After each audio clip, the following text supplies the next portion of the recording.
a long, long time ago, dashing soldier John Thompson and beautiful Pat, who was also in the British Armed Forces, were married in York. Soon after, they introduced the heir to the throne, Michael John Thompson. No one expected a chubby blonde as the future king, but he wasn't just any baby. Michael had dreams of making it big. Maybe as a child star, or a taxi driver, or at least a cowboy. While Michael was deciding his career path, Michael Myers, a judge, and Kathleen, a teacher and seamstress, were married about 50 miles north of York, somewhere by the sea, surrounded by fields of bleating sheep. At some time, Michael and Kathleen welcomed a daughter into the world, who they named Helen, and nothing else. One name was plenty, because Helen was a mischievous girl, and everybody knew who Helen was. Even though she didn't have a middle name, she did have 2 friends. They didn't share her vision of making it big in the art world. In fact, her friends weren't impressed about really anything. But Helen didn't give up on her dream, until she decided nursing was more her thing. Or maybe netball, a game kind of like rugby, but way, way more graceful. Speaking of rugby, back in York, Michael was winning trophies as the scrum half on the city's junior rugby team. He wasn't big, but he was fast, like a whippet. That's when he got his front tooth kicked out. With his missing tooth, Mick, as he was known down the back alleys, left school at age 14 and began his first job as a butcher. The call of the wild was heard loudly from inside the walk-in freezer, surrounded by sheep and cows and bangers. The young Mick responded and hit the road. Little dedication was his answer. As the lead singer and surrounded by his talented bandmates, the band played everywhere.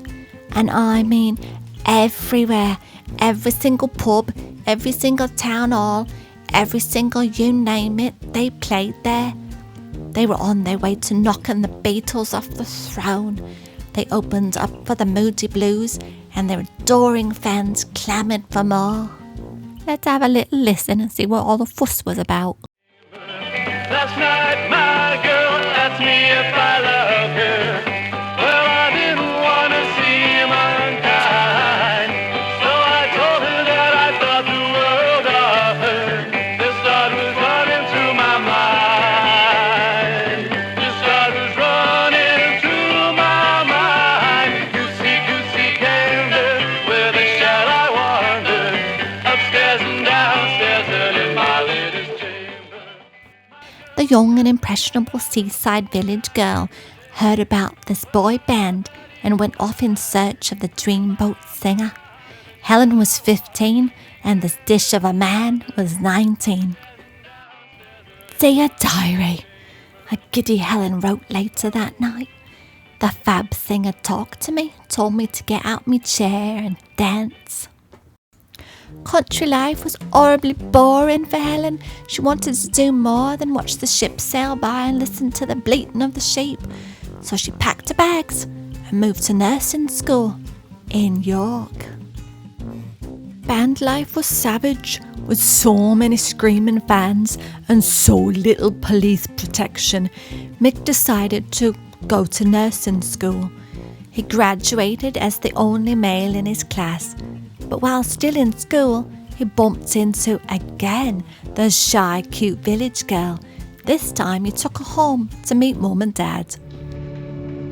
On the 4th of April 1972, the front page of the City of York's newspaper proclaimed, 2 nurses marry.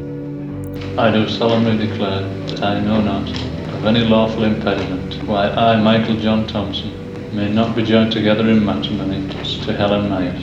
I do solemnly declare why I, Helen Myers, may not be joined together in matrimony to Michael John Thompson.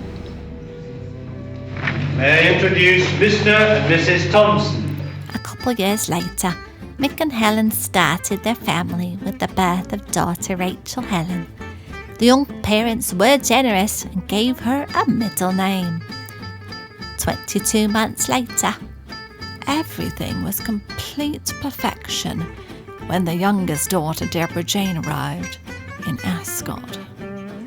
Mick and Helen decided the quiet life wasn't in the cards, so they got a passport, a large car, and went on the run.